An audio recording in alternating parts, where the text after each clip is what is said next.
Welcome to this episode of Unstoppable Journeys. My name is Ryan Gubick, personal CFO and founder of MRG Wealth, and today we have a special guest with us, Jan Eden. Welcome, Jan. Welcome. Thank you for having me. So thank you so much for sharing your expertise and knowledge with us today. Jan's been in business for 28 years helping people solve a big problem that many Canadians have.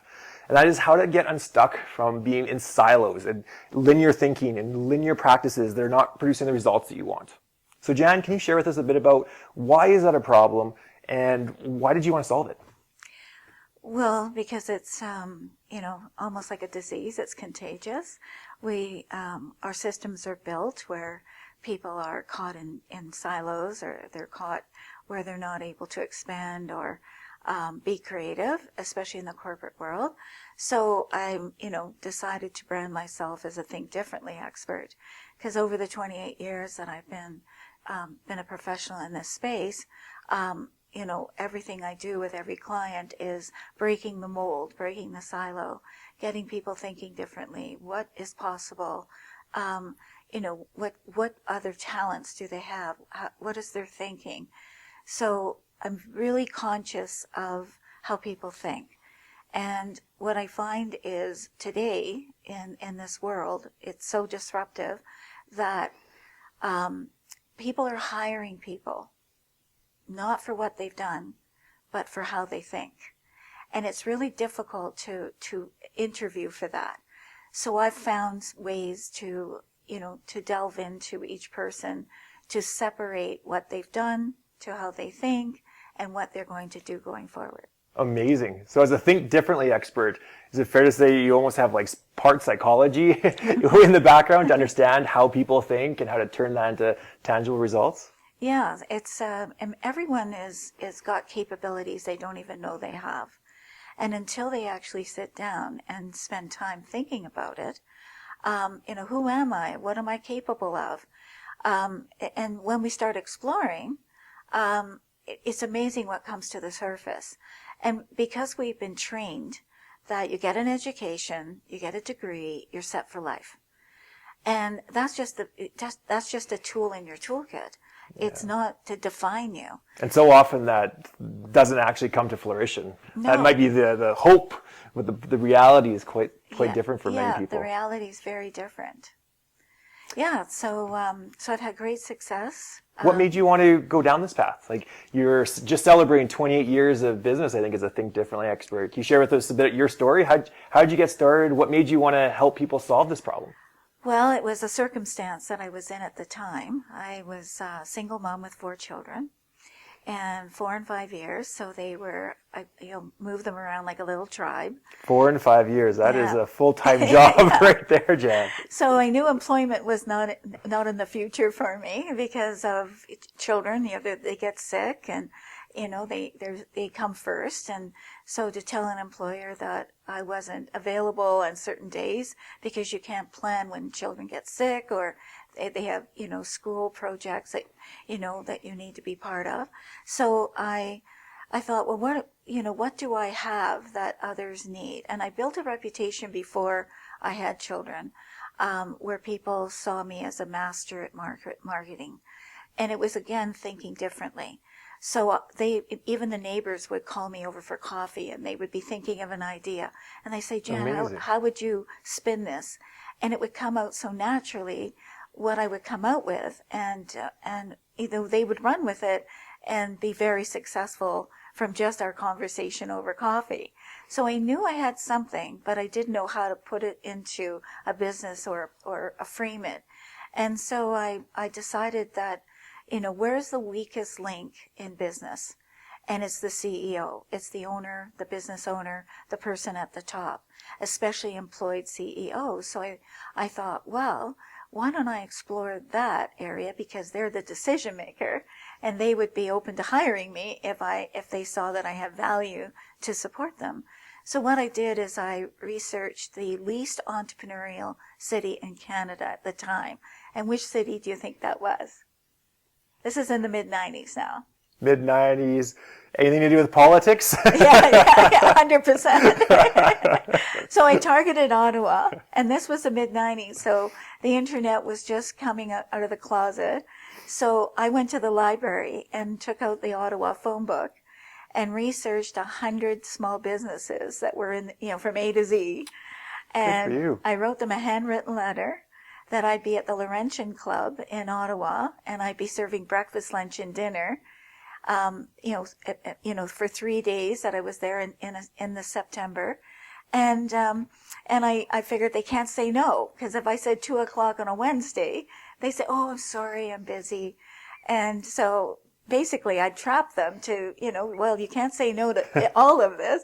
So what was interesting, out of 100 letters I sent, and, I had no idea what I was doing. I just knew that if I couldn't answer their questions, that I'd have an answer for them in 24 hours. So in 3 days, 50 business owners came. Wow. So 100 letters you sent out, 50% response Yeah. rate actually came to see you Came without to see cold me. calls. Cold call. Good for They you. were curious because how I wrote the letter was, I'm really big on curiosity, like stirring curiosity. That's part of thinking differently. And, make a long story short, nobody ate breakfast, lunch, or dinner. They didn't even have coffee. And out of 3 days, 10 signed a 1-year contract. And I was so nervous. Amazing. So nervous about how was I going to get paid. I've never done this before. So I had them bring their corporate checkbooks and write out, because my program's 1 year, and sign 12 post-dated checks. And smart business person, because if you don't get paid, you can't help other people. Yeah, because I had 4 kids as a single mom, and I had to know that, this was going to work. The irony of this story is that I worked there for a year. I lived in Calgary, and I would fly back to Ottawa and work 1 week and see everybody every month. And when I finally came back to Calgary, people thought I moved from Ottawa to Calgary. And so they thought I was the smartest person in the room. And it was so funny because every time I tried to explain, no, I'm actually from Calgary, but I'm working in Ottawa, they only heard Ottawa. And so that actually helped my practice here in Calgary. Well, and this was in the 90s, you said, right? So Yeah. even this concept of kind of borderline virtual work where you can work in different cities and provide value, you were way ahead of the times. Yeah, I never even thought of it that Right. way. Yeah, I was. And because I had to prove concept, right? I was doing my marketing research and the interesting thing was the questions. I thought they'd be Harvard type questions, over my head type thing, finance questions. And I, had backup, like if anything was really out of my league. Why is the world round? Yeah, 100%. Are there aliens out there? Anyway, make a long story short, the questions were basic HR questions, really. And it was more about the people. A lot of the business owners were in business for 25 years or so, and they had partners, and they didn't know how to separate themselves from their partners. That was one of the big things that came to light in the conversations. Is there a specific situation that you can recall on, the problem with kind of thinking differently and being stuck in a silo and sharing your solution and your kind of curiosity mindset and your think differently approach and how that kind of resolved itself? Yeah, there was one lady that came that was quite interesting. She was just let go from CBC. And she'd been there for 30 years. Oh, geez. And she was the makeup artist. And so as I got to know her, she actually would do monsters. She did, her forte was monsters. She was brilliant. And so, I said, well, what we're going to do is we're going to create a portfolio of your value, of all the things you've done. And we're going to laminate it, and we're going to instead of a resume, because of her 30 years, we weren't hiding it, but that wasn't what they needed to see. They needed to see her value. And I said, make a list of all the companies, that you would, be interested in. So one was, Disney that does, the monster movies. And so I had her go personally and drop off her portfolio, because she had to build her confidence to be able to go in and represent herself, sell herself. And so one company was out of Toronto, and so we had to mail it. So we went to the airport. In those days, you went to the airport, put it on the airplane, and they didn't have FedEx at the time. And it landed in the office of this big company that does a lot of animation and, incredible creatures and that type of thing. And so she had no money, actually. She was quite challenged because she lost her job and didn't get a severance. They let her go without any package. Oh, no. So she was in a really difficult situation. And so this is how crazy life is. So when she called them to see if they received the package, they said, "Oh, yes, we love you. You're amazing. We want to hire you. Can you come in for an interview?" And she said, oh, like she's freaking because she had to get an airplane ticket to fly to Toronto to be at the meeting the next day. Yeah. And she says, "Well, I don't know if I could make it, tomorrow." She said, "Well, yeah." She said, "Our whole setup is right down the end of your street. We've rented a warehouse at the end of your street." And she walked down to the interview and got hired in the second she showed up. That's amazing. So many layers to that story you just shared. Like someone working in the financial services sector, which is the sector I work in as well, very different than the movie monster kind of sector. So huge shift in terms of the career she wanted to do, layering in her passions. Because I think that's another thing. A lot of us and probably a lot of the viewers, we all have other passions outside of our day jobs. Yeah. And we don't always tie into those and leverage them, whether we're staying in our job or we're looking for new careers. And then the ability to kind of pivot, get hired, and then just put it out in the universe. And the fact that this Toronto company was down the block, unbelievable. It was almost spooky. Like nowhere did we ever dream. And she made the monsters for the monster movie. She did all the makeup, all the design, and she was there, I think, another 10 years. She worked with that company. And, you just never know. I think when you step out of your vortex of fear and you're going through, you're wounded for sure. She was wounded because she, was blindsided, never dreamt that, this could ever happen to her. She'd retire and everything would be great for her, for her life. But it was like she was renewed just because she was valued. And it happened so quickly. That was the other thing that I find when I work with clients. Things happen quickly. We accelerate the process together instead of, going through a course and you have to take this and, you have to learn that. No, we are action figures together where we just go out the front door and we make it happen together, whatever it is we're trying to do. And how does that work? Because it sounds like you have a bit of tangible pieces in your solution and process, like the portfolio. But then you mentioned the psychology and the mindset, and it sounds like there's some intangible coaching or some support along the way and change of mindset. So how does that all work to tie in to help someone that both needs a mindset shift and the behavioral aspects of it, and even just confidence in making a major step change, as well as the tangible pieces like, the resume saying 30 years working at CIBC might not have been the, ideal candidate to go work in a monster movie versus the portfolio and showing the actual tangible work. So how does the tangible and intangible kind of all tie into thinking differently? So first of all, people have to be ready. They have to be ready. They have to want it more than I want it for them. Because sometimes one of my weaknesses is I'm already jumping ahead, opening the door because I can see it. I can see where we're going. So it's really confidence. First of all, they trust me. We build a bond of trust right at the very beginning because I do an introductory session with every client. And we do 3 hours. I prepare them with an introductory questionnaire. And so in that questionnaire, I get insight of how they're thinking. And I'm very intuitive, so I'm already reading between the lines. I'm already picking up on the vibes. So when we actually meet for 3 hours, I'm already prepared to dive in. So we don't need to go through the formalities of, what brings you here, that type of thing. We're already ready to go. I'll know after that 3 hours if I can help them. And 90% of the time I can, because I already had time to project forward a path that we will take together. And it's all built on trust. So to give you an example, a lot of people come to me and they've hit a ceiling in their jobs, and they want to be promoted. They want to become an executive. So how do you become an executive unless you're anointed within the organization?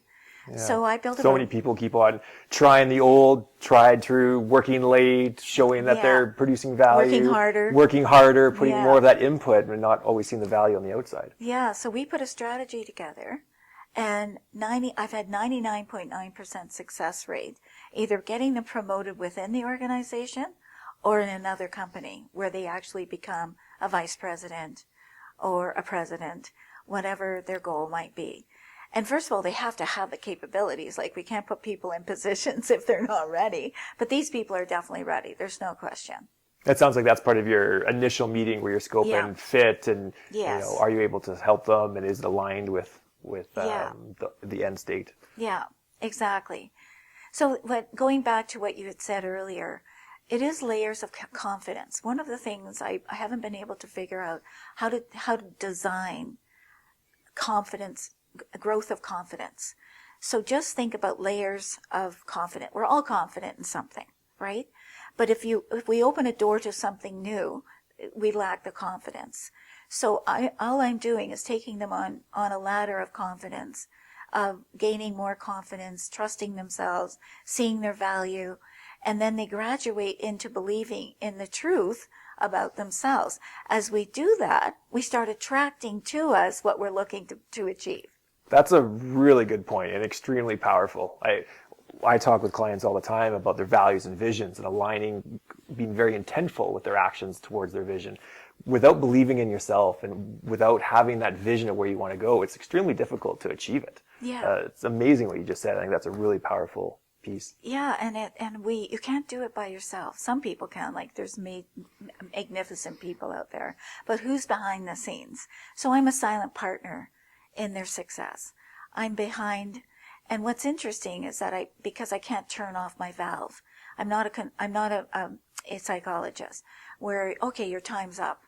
So when we're finished, I'm still working with the client. Like once we've made an agreement to work together for a year, I'm already there. I'm the cheerleader beyond the time we meet together.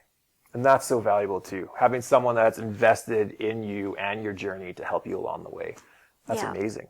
Yeah. So for the audience that's listening, and if someone's kind of resonating with what you're sharing and might have these problems and challenges as well, what's a kind of question you think they should be asking themselves?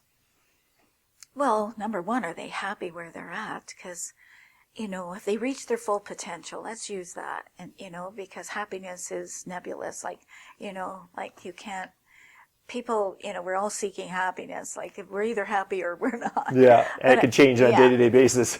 But if you reached, in this lifetime, we're going to live a long time. They've proven it. So we're going to live many lives. We're going to do many things, right? So in getting out of the vortex of, well, I'm committed to this company and I'm going to stay there until the end of time. Government workers are a classic example. They're waiting for their pension. They're working there. They're so dead. They're dead. They're not alive because they're not being challenged. The big problem with corporations is they've got good people, but they don't know how to challenge them and grow them. They know how they can work, and they put them in places for them to learn and add value to the corporation. But they should be looking at who wants to grow here and how can I help you excel, and move forward. And that's the missing link, I think, in companies. And people are realizing this. They're saying, wow, is this it? Is this all there is? And then they don't have the confidence because they've been programmed in that realm. And so they've never had time to think about what else is possible. So I wake them up and say, well, I'll tell you what's possible from what you shared with me. And everything that we do together has to be a revenue generating outcome, because we can all do something great, after the fact, but unless it's going to replace the revenue you're already making, or it's going to honor you through the value you're offering, it's really not my cup of tea. Like, I can't help you. And that's important too, to have tangible metrics. Yeah. Like, what does success look like? How close are you towards that goal? You know, you just mentioned revenue. Without those metrics, how do you know if you're on track or off track, if you're moving the needle? Yeah. So I'm glad you mentioned that. How about for a piece of action? So if someone's listening and says, yeah, this sounds like me, I might be stuck a bit. What can they do? Well, they need to call me. Well, I think first they have to have a come to meeting, come to who meeting, come to Jesus meeting, with themselves. If they're they've reached a ceiling, or they know there's more. I'll give you an example. I work with a dentist and an emergency surgeon right now, and they love their jobs, but they had a tugging. It was like something else was gnawing at them, but they couldn't define it. And they didn't want to go back to school, and that wasn't the option for them. So they both hired me, and we've gone through a process of discovery of what's really tugging at them. And one client, my dentist client, is now, we've been working together almost 5 years, and what he's accomplished is beyond imaginings, because we finally, open Pandora's box, and all this magic came out, and he finally realized his value and what he's capable of, and now he's just gone on a whole new trajectory that is fascinating. But if we hadn't met, I'm positive that this would not have happened. He still would be a dentist, loving dentistry, but it's a process of the two of us, playing at the possibilities of what could be, for them going forward in the future. Amazing. Thank you so much, Jan. I really appreciate you sharing. What a great approach and solution to a big problem that are impacting many people. And like you mentioned, there's so many people out there that might be stuck in their job, or from business owners stuck in the business and not moving the needle. And thank you for sharing some stories and great examples of clients you've had that made major step changes that is outside that linear path. From financial services to monster movies, from dentists to a new industry. Yeah. So thank you very much. Is there anything else you'd like to share before we kind of wrap up this episode? No, I think this was great. I thank you for giving me the opportunity. I rarely get a chance to share some of the amazing things in my career, because I'm usually promoting others. I'm kind of the ambassador for the world right now, going out and making sure people are honored and their value is seen, because people don't know how to sell themselves, so they need help in being visible. Visibility is key, and that's a big piece of why I started the show, is to share amazing individuals like yourself that's solving problems that are impacting Canadians. Because a big thing that I do, and with MRG Wealth, is we want to create unstoppable journeys. And we support them on the financial aspects of their life, aligning their financial resources with their values and visions. But they need other people out there like yourself to remove roadblocks and help them achieve everything they want in life. So this channel is set up to share the stories and solutions to help people have an unstoppable journey. It's brilliant. I love it. I think this is going to be very successful for you, Ryan. Thank you, Jen. Yeah, I'm really excited for you. Appreciate your time today. That's all today, folks.